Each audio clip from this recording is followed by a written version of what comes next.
તો મિત્રો આપણે બીજું વિડીયો લઈને આવી ગયા છે। તો મિત્રો SIR જે મિત્રો ફોર્મ છે જે બીડીઓ સાહેબ આપવા આવે છે તેમાં જે ભાગ નંબર અહીંયા લખવાના હોય છે કઈ રીતે કાઢી શકાય એવું ઘણાનો પ્રશ્ન છે। તો મિત્રો ભાગ નંબર જો તમારા પપ્પાનું ફોર્મ ભરતા હોય અને તમારે લખવાનું અહીંયા 2002ની યાદીમાં નામ હોય તો તમારે અહીંથી આ સ્કેન કરવાનું રહેશે। જે મિત્રો કઈ રીતે કરવાનું એ પણ હું તમને બતાવી દઉં છું।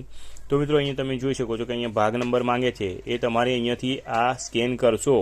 જે મિત્રો એપ્લિકેશન હું તમને આગળ બતાવું છું એ એપ્લિકેશનમાં તમારે એ QR કોડ આયરે તમારે સ્કેન કરવાનો છે। તો મિત્રો તમારો પણ અહીંયાથી તમે ભાગ નંબરને એ બધું કાઢી શકો છો।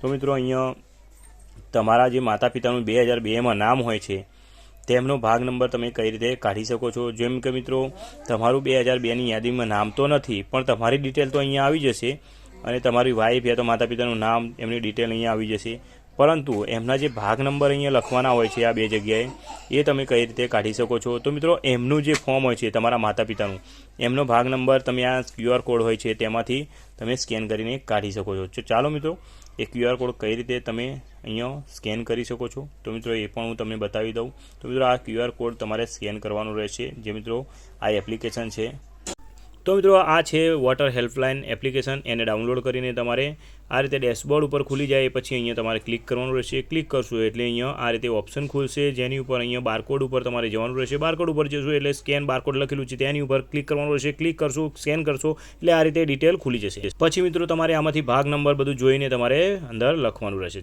તો મિત્રો આવતા વિડીયો મળીશું, બાય બાય।